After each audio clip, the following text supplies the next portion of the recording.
Bonjour à toutes et à tous et bienvenue à notre showroom pour ces vidéos tuto qui vont être vraiment dédiées aux débutants. Donc ça peut être avec différents sujets qui vont vraiment permettre de balayer à peu près tous les choix et pour pouvoir débuter et progresser en pêche à la mouche. On va attaquer sur un sujet qui est finalement assez fondamental, c'est le choix du moulinet pour la pêche à la truite. Si vous avez vu un petit peu notre gamme, vous pouvez voir qu'on a 3 moulinets différents. Chaque moulinet va avoir des fonctions avec des avantages qui vont permettre de pouvoir justement orienter son choix vers le type de pêche que l'on pratique ou le type de rivière que l'on va décider de pêcher et aussi les poissons. Premier moulinet, donc le grand classique de la pêche à la mouche, c'est le moulinet manuel. Donc le moulinet manuel, voilà, tout simplement, il va être un tour de manivelle égal à un tour de bobine. Pour la truite, le moulinet est là pour justement contenir la soie, mais surtout aussi va équilibrer sa canne.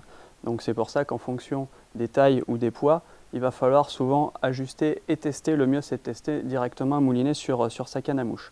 Donc le moulinet manuel, le plus important c'est de voir la taille qui est faite. Donc vous allez voir qu'il y a différentes tailles. On peut voir qu'on a par exemple des 3,5, des 4,6.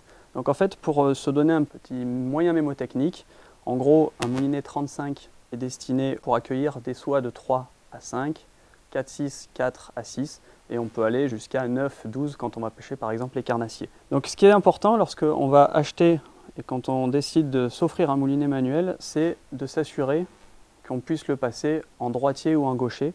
En fait tout simplement que les gauchers ne vont pas mouliner dans le même sens puisque on a le frein et la manivelle qui va soit être à droite, soit être à gauche, mais il faut pouvoir rééquilibrer et ajuster le système de frein. Pour moi, c'est vraiment le petit truc en plus qui va permettre, au-delà du prix et tout ça, mais souvent tous les moulinets sont réversibles en droitier-gaucher, mais c'est toujours bien de s'en assurer.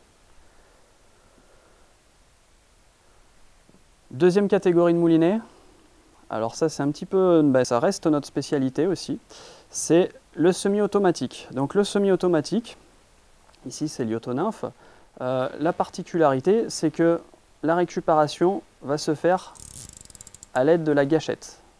Cette gâchette va offrir une importante liberté de mouvement et une grosse réactivité pour récupérer la soie et après pour pouvoir soit combattre le poisson de façon traditionnelle, mais ça va vraiment offrir de la réactivité dans ses pêches.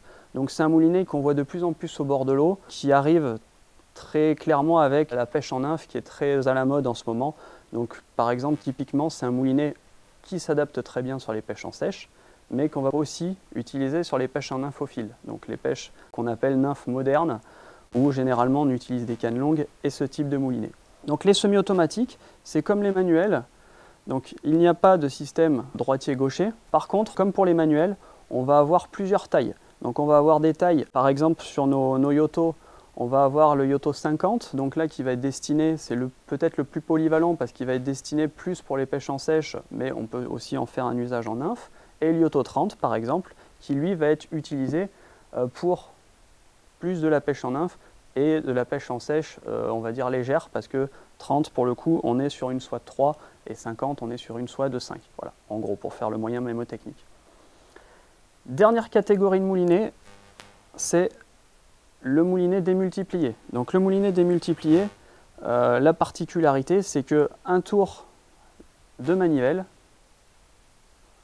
on a 3 tours de bobine. Donc là comme pour le semi-automatique, il y a plusieurs avantages. Ça va être la réactivité pour la récupération rapide de la soie et le fait qu'on ait la démultiplication avec un système de frein, pour le coup un système de frein anti-retour. On va pouvoir utiliser ces moulinets sur les pêches de gros poissons où ça va pouvoir vraiment donner un véritable avantage pour la maîtrise et la gestion du combat sur les gros poissons. Donc très particulier à utiliser, mais le démultiplié c'est réactivité, combat de gros poissons. Pour résumer, le semi-automatique, on va être sur réactivité et aussi justement sur les pêches en nymphe, on est vraiment sur un matériel destiné à l'heure actuelle à la pêche en nymphe.